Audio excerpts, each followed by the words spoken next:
up like Christmas They trees did. over there. Steve.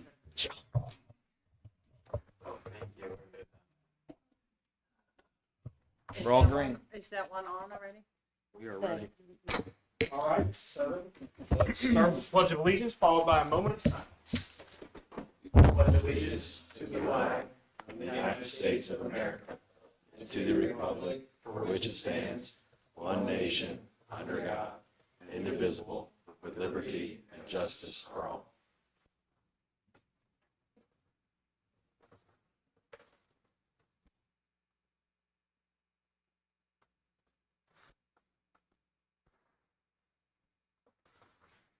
All right, we start with roll call, please. Ethan Maple, Here.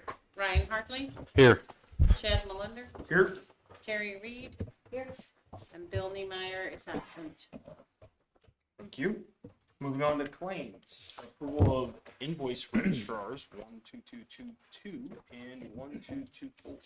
I will make a motion that we approve the invoice registrars 122 and 1224 as provided in our backup material with appreciation of our team Conquering Software. Well, we're not, I can't split Conquer yet. That's not the word. Working through software. Through it. Yeah, we're gonna get there. You'll get there. I won't, but I'll appreciate the fact that you Well, do. I So thank you. appreciate that. Thank you Thank very you. much. But that's my motion. I'll second. Fine motion and a fine second. Any discussion? I will say I appreciate the memorandums on there. Somebody brought that up last time, not complaining, but just calling out that it was different and it was quickly changed. So thank you guys for working through that. It's helpful when we read through those. Any other comments? All those in favor say aye. Aye. Opposed? And that passes. Now moving to the adoption of minutes. I'll make a motion, we adopt the town council minutes from June 3rd, 26. Second. It's been moved in second. Any discussions, adjustments? All those in favor say aye. Aye. Aye. Opposed? Perfect. All right, moving on to public comments on anything that's on the agenda, which is nothing. So we'll move right past that to old business and new business that don't have anything. So we're gonna jump right into council conversation. Is there anything that we need to talk about as council?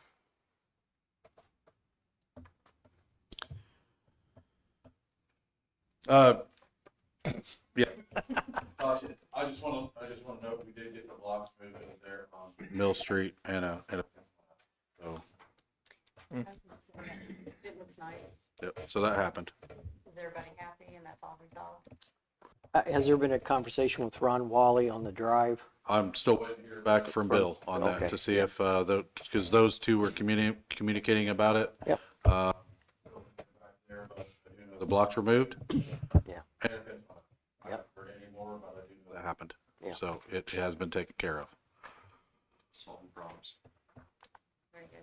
Very good. Do you want me to say my dumpster day reminder at Sure. this point? Is, our community cleanup day is Saturday, June 20th. Location is 4574 West 300 South from 9 to 2.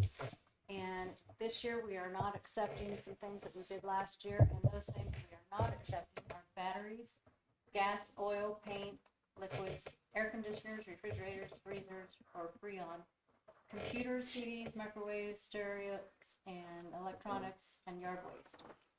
Not accepting any of that.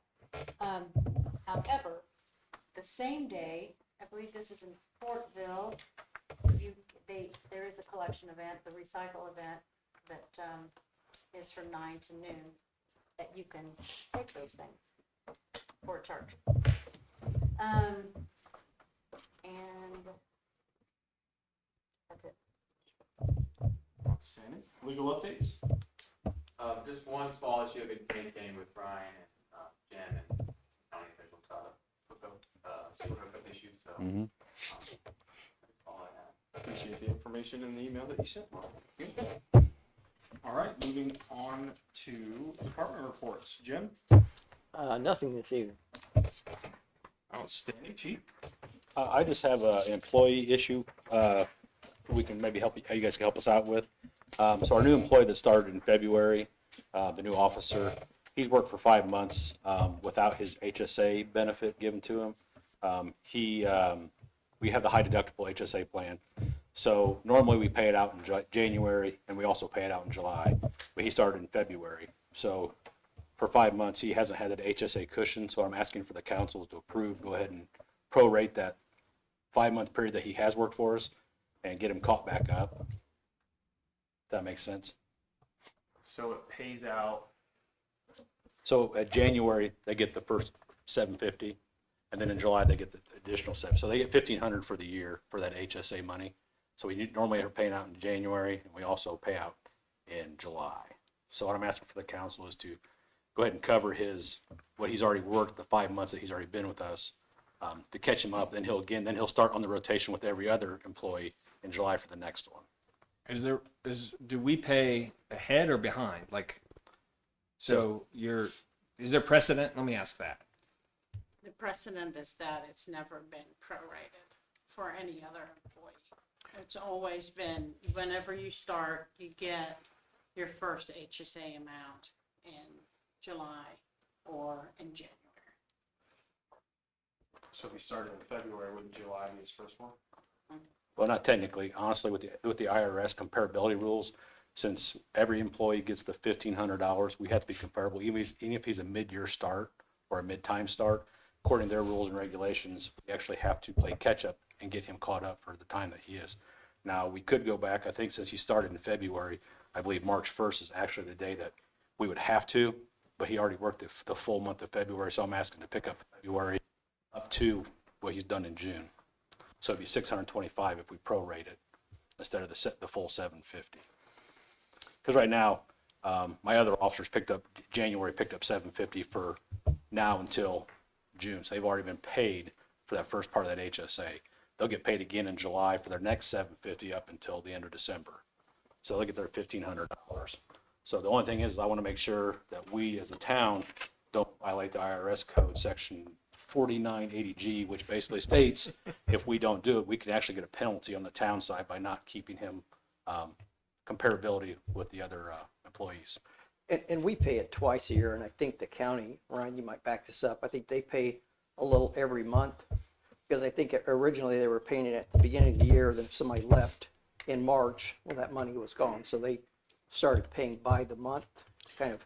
Yeah, so, yeah, that's the way they do it now. I don't carry the county's insurance anymore, but that's the way we used to get a lump sum, and now they break it up because of that. You get a monthly distribution. So usually Bob and I are pretty well aligned on things. In this case, we don't necessarily agree with this. I say we've never done that for any other of the employees. If that's what we're gonna do for this employee, we need to also look at the employees that have started mid-year in previous years, since we, if you're gonna make a change, then most likely ought to pull it the same for everybody. Yes and no. I agree if there's somebody that started within like the last calendar year or so, right? That makes sense. Going back further than that, I think what we can do is establish the precedent going forward, but going back 4 or 5 years, something like that, doesn't make a ton of sense. And I think we could talk about those as they come up, but it makes sense to, in my opinion, to make them whole for it because it's paid out in those timeframes. Usually if they're employed during that time frame in my past, they've been paid for it. So I would be in support of the 265, and if there's anybody else in the last year that has encountered this as well, What do you mean, looking at that. 265? 625. 625. Yeah, so when we hired Alex the last time, that's when we immediately started the insurance and the HSA program started with him as well. He got his first pay. Now he started mid-January. Where did you start from? So, So yeah, we need to, in that case, also do that. Yeah, we're talking 3 people, right? I believe so. And Isaac, Brian. Brian, Yeah, I mean, it's the right thing to do if we were It just makes it Yeah, and yet just, more complicated to run Mhm. payroll. and I just want to make sure that we don't get a penalty, because I think it's like a 35% excise tax penalty on the, yeah. Do we have anybody in those individuals who are also then maxing out? Because you can only max out so much. So if we were to come back, No, you max at a lot higher number.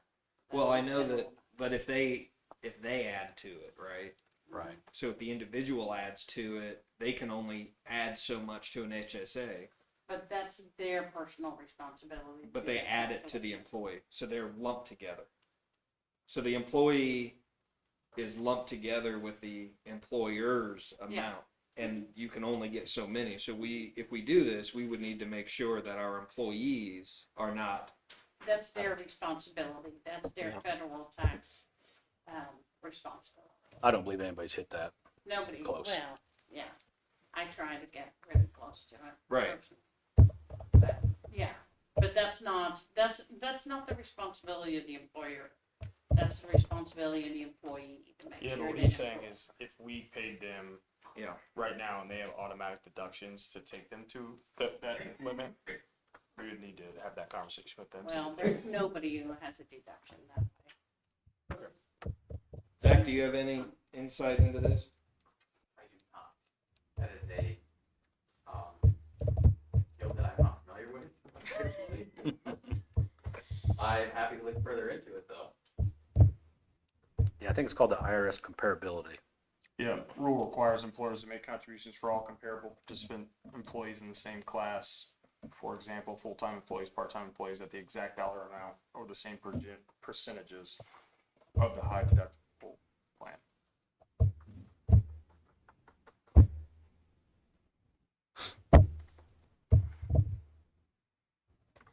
Is- Oh, go ahead. Is this something, you have the one officer, but is this something that at our next meeting, if there are other employees that we need to look at, you can bring us that information and those figures over the last Well, I think going a year To- from when it was brought to our attention makes sense. a year ago, like from. Okay. I don't know. I would say if there's somebody who's close, let's talk about it. I think you guys named out 4 people. Yeah. Depending on when they started, it may be different, and then we can look at that going forward. I don't know legally, I mean, this basically says we have to pay them the same. I don't think it talks about when we have to start paying them, but I haven't read the whole thing, so I wouldn't know.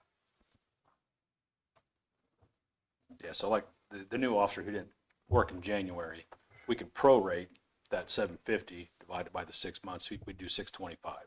So you wouldn't pay him for the January because he didn't work for us. And then starting in July, he would again start with the new cycle with all the other employees picking up the additional 750 on top of that. Why have we not done this before? Just came to our attention the other day.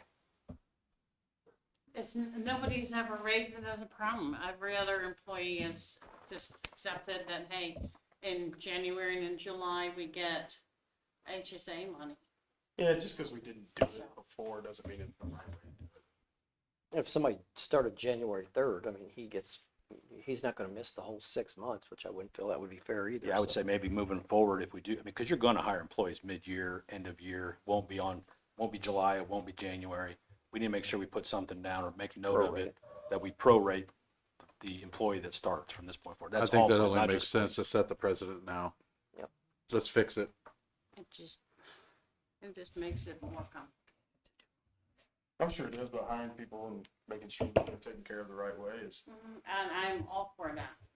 Do we need to look at I'd doing like for this? somebody else to take on some of that. Do we need to look at doing this monthly instead of January and July? Nah, it gets, No, no, Yeah. no. It's so complicated as it is. If anybody would like to come and run payroll and see and feel what it is, I don't think anybody's Come and saying do it. that your job isn't, So, or that let's it's- not do it more often than twice a year. Like I said, I don't think anybody's saying that it's an easy process. I think it's something that was brought to our attention, and we can easily say, hey, going forward, we've hired 4 people in the last year. I'm sure if we go back further than that, we don't hire that many people here. maybe as we grow, we will. And at that point, we'll have a payroll department. I don't know, right? So, my opinion is that we prorate this, and then at the next meeting, and even before then, we can get information on anybody else that we believe would be part of this, and make that. The second question I don't know is how that would be paid out. We, Not can we just, budgeted for, so. what do you mean? to Can go we just back. add it to the July payout? No, they're already past July. No, Why? it's June. I haven't paid the July payment. You haven't Well, paid the July. So Yeah, you, that you could first- add it to the first July check. one. So you pay We pay in it in June and December. January and July. July. January. That's, I'm confused on what you're confused about. Can we just add it to the July payment? Yes. Yes. Oh, You yeah. just add it to the next, Yes, it's, that part isn't. that question. Yeah, let's do that. Yeah, we just need to make them whole with the first 5 months that you So didn't receive. there's no written policy in any employee handbook? or- Yes, it's in the salary ordinance, and it'll have to be rewritten. That section, that one line. Okay. So we can fix it. We'll fix it. I will make a motion that we make the new employee starting in February whole by adding $625 to his HSA payment in July. Additionally, that we look at anybody that the department heads feel should also be looked at and correct those as well. Second.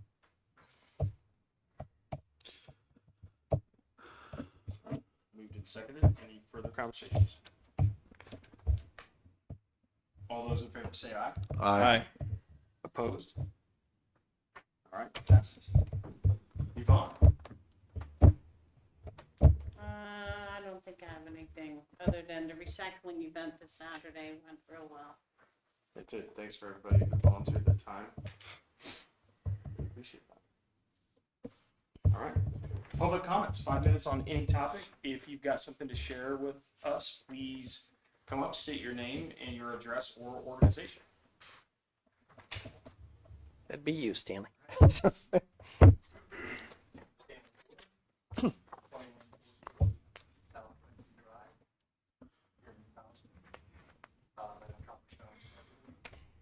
So before you, have some proposed language to add to the parking ordinance, clarify that HOAs within the town's limits independently enforce their parking restrictions. That's why I provided doesn't do anything that's in conflict with the town. So I briefly brought this up to Jim, coordinated or collaborated with Zach as well, and so now just bringing it before the council for consideration. So what exactly does this ask for? So it's really just clarification, because prior when the town annexed Copperstone, our streets were still public streets. They were just public streets underneath Hancock County. So there's been some confusion by residents say, oh, now our streets are public streets. When the annex occurred. And so really this just adds clarification that, you know, we're not in conflict, we can still, subdivision can still enforce their CCNRs, covenants and restrictions. And so it's just adding clarification to residents when they look at the town, because we've gotten a lot of feedback that would say, oh, well, this is under the domain of the town because they're public streets. And they have their own ordinances, which I would say, well, the town has all their own ordinances for private property as well. And so obviously our covenants also have restrictions on what people can and can't do on their own private property.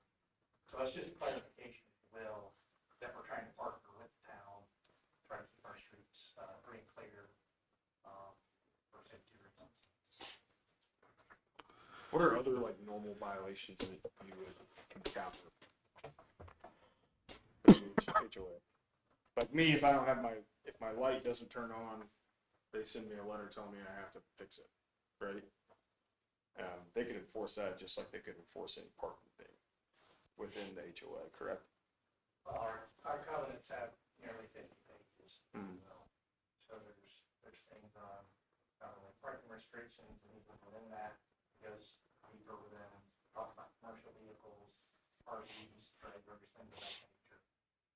There's also things within the covenants that deal with, architectural and classified items, getting approval from FedEx, or right now, our covenants don't allow sheds.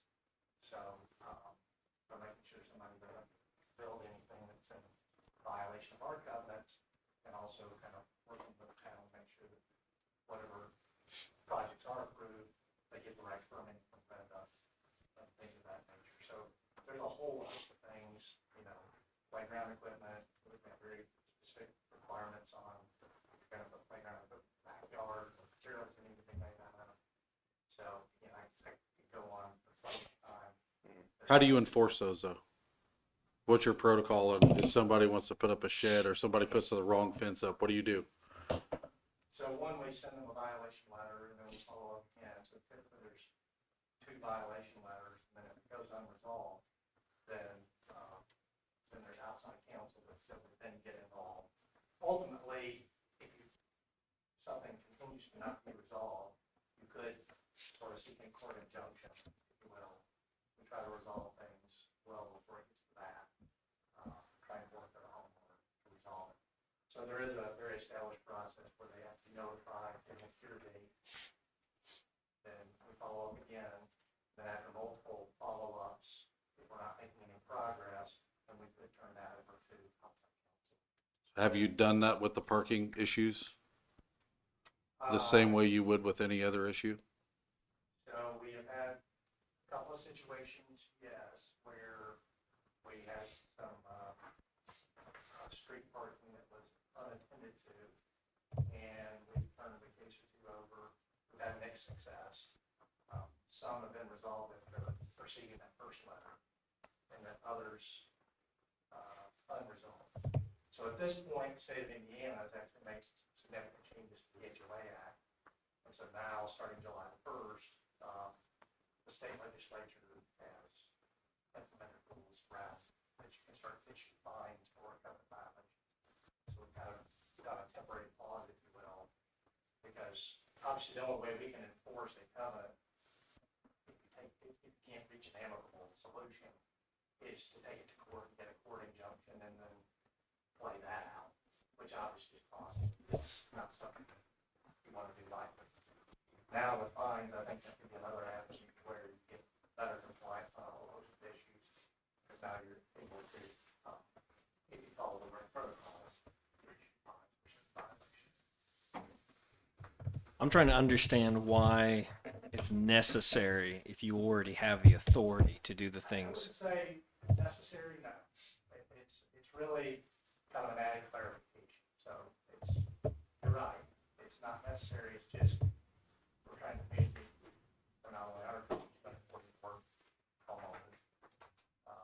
Who are going to go to our ordinance pages and read this and be like, oh, okay. Sure, I mean, they're gonna- See that? I mean, it's an added clarification, so, I mean, if Zach or whatever the town's attorney believes it's not appropriate, I was just bringing it up to try to partner with the town. Again, making sure that we weren't doing something that was in contradiction. We definitely. I appreciate that. We're just trying to partner, so it just, because you're right, you have certain codes that say, well, town parking ordinance doesn't say anything, I'm subject to the town parking ordinance. Obviously, the town has limited resources to be able to fully enforce all our ordinances. And so we're just, again, trying to partner and trying to provide clarity. So you're right, it's not absolutely necessary because we can continue down the path that I've described. How would the path change if we change the language? Well, just provide another pathway for residents or look and see, oh, HOAs does have, there is language in there that the town doesn't object. Zach, what say you? I see both sides of it, honestly. I understand where he's coming from, where you've got an issue where somebody said, well, it's a public street, I'm not getting into town, I'm not the HOA. I also don't completely see it necessary, because it's, like you said, a light or a playground. I mean, they're already enforcing those, and there's nothing really in the ordinance about, front porch light being out, right? So, I certainly don't mind putting it in drafting something. I work for you all and not the HOA, so I'll defer to the council, what you want to do. Honestly, when I bought my house in my subdivision, I signed those pages stating that I understood all the rules that the HOA covenants described. So if I leave my trash can out in front of my garage and I get a letter, that's on me. I know that. I know what I signed when I bought my house. And there's got to be some responsibility held there and accountability by the homeowner. And I don't feel like we should change our ordinance. I also don't feel like we should pay you to change our ordinance for an HOA issue. I think this is more of an HOA neighborhood thing that needs solved through your HOA. I would say you continue down this path and follow the same procedures you did or do for any other issue you have. I don't, Ask one council, I'll further support enforcement of this parking ordinance. If you're asking, are you asking the town to enforce it? I'm just asking, will the town, obviously you have parking ordinances. Mhm. So if there's violations being occurring with respect to the town parking ordinances, does the town have the resources and will they enforce their parking ordinances that are on board? Yeah, If you we get report that it. call, Yeah. we do. We and please- respond, yeah. yes, but you gotta remember, Copperstone has 15-foot driveways, roughly. So husband, a wife, and a kid, and the entire driveway is full because they can't have sheds, so cars are on the streets. So do you go and do you park every car that's parked on the street when a family event comes over? I'm sure you have family park on the street, correct? Plenty of people parking. Right, as I'm saying, so it's not just, if you have an issue, like we had the semis that were in there that were parking.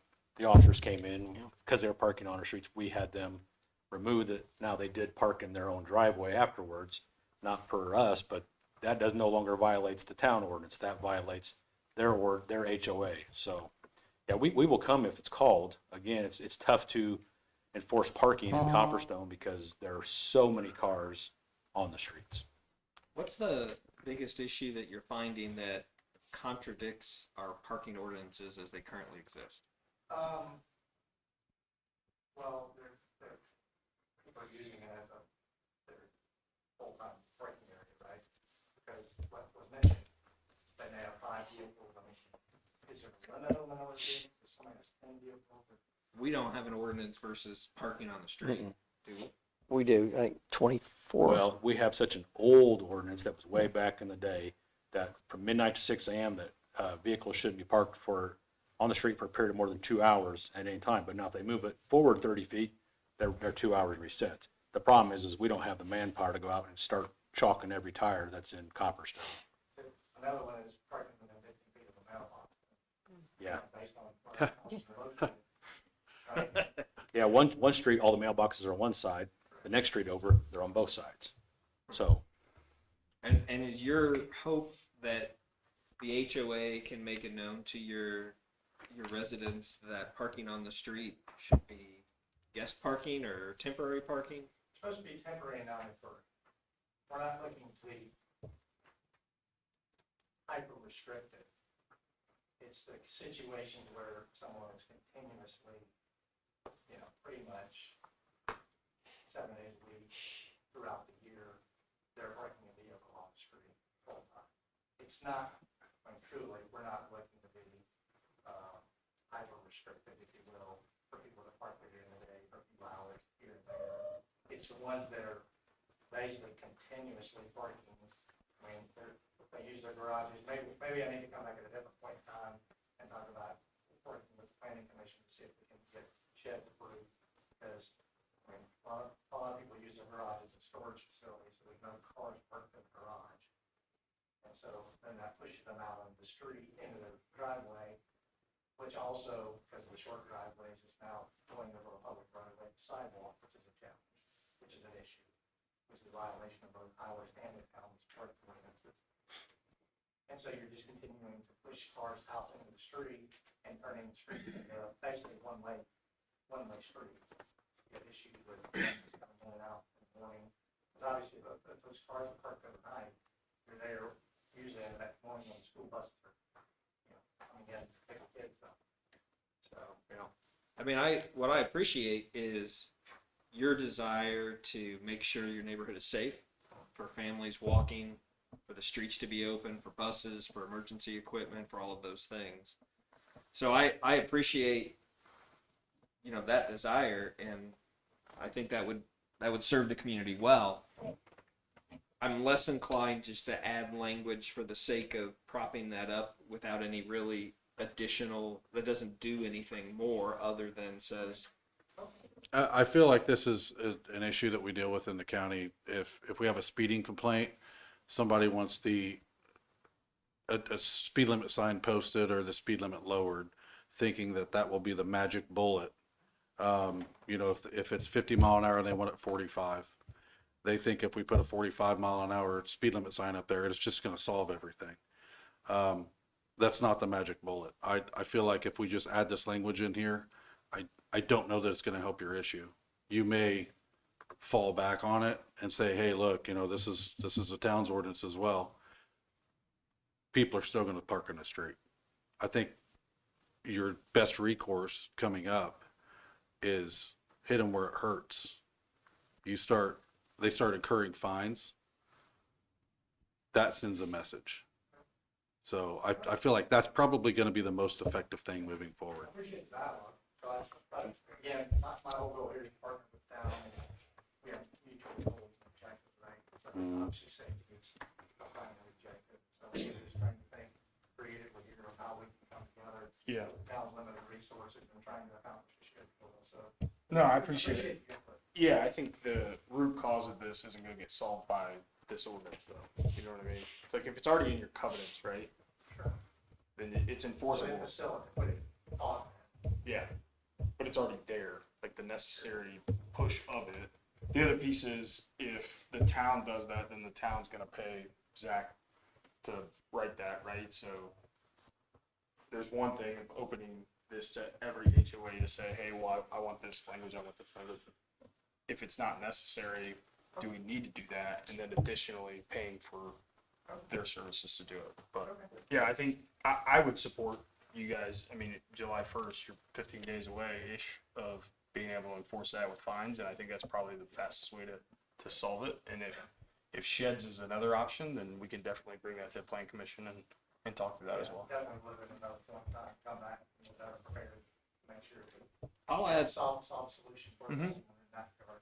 Sure. I'll add one other element. If you talk to other homeowners associations and they feel like this is a problem, then I would be willing to reconsider language like this if it was an additional issue within our town and not just Copperstone. So if you were to reach out to other homeowners associations and feel like something like this would be helpful, then we have multiple homeowners associations that see this as a concern, and that may be something that I'd reconsider. Thank you. And Brenda will have all those contacts for the other HOAs. Yeah. All right. Any other public comments? I think the little girl in front wanted to say something, but I'm not sure. No? Do you have any other art to share? No. No, not right now. Will you share it later? Ryan? Uh-oh, I'm gonna. Okay. All right. If there is nobody else, we'll move on to council comments. Bill's not here, so we'll move straight on to Brian. I just want to thank Sienna for her amazing rendering of me that she did before the meeting. I think she did a fantastic job. Well So, done. Well done. that's all I have. Terry? Okay, so back to the dumpster day. I'm never finished. I said what we won't accept, but the items we will accept is furniture of all sizes, construction debris, anything that's manageable by hand, heavy items, large items, and we will accept tires for an extra fee based on size. And I still need some volunteers for Saturday. Need some muscles, like 5 or 6 guys. So the other thing is, Fry, thank you so much for all your work with the people that are violating our ordinances, the letters you've generated and sent out. Did a very nice job. There are a lot of people. Trying to get the town cleaned up, and I appreciate your efforts, and with Zach helping. And then lastly, I always talk about birthdays every month, and we already celebrated our fearless leader's birthday the last meeting, why I and wasn't but here. then we have 2 other June birthdays, and that's Jen Robinson and Tom Smith. And I believe that's all I have. That's not all she has, but. Excuse me. Want to wish our New Pal softball team congratulations on state running up. Good season, especially at the end part, a good run through the tournament. And kind of in line with that, continuing to wish all of our educators and teachers a good restful summer as they try to relax before they gear back up. Also want to, we have a council chat well, not before, but we do have a council chat on July 3rd is the next council chat. And so keep that in mind. That's a Friday morning at 8 a.m. Just open conversation for community members to have dialogue with myself and another council member. That's all I have. I cannot make that one because I will be out of town. But yes, please come talk to Ethan. Talk to Ethan. I don't have anything pertinent. I appreciate everybody coming out today. I know there's a lot of weather concerns that are out there, so please be safe going home. And with that, I would accept a motion. I'll make a motion to adjourn. I'll second. All those in favor say aye. Aye. Opposed?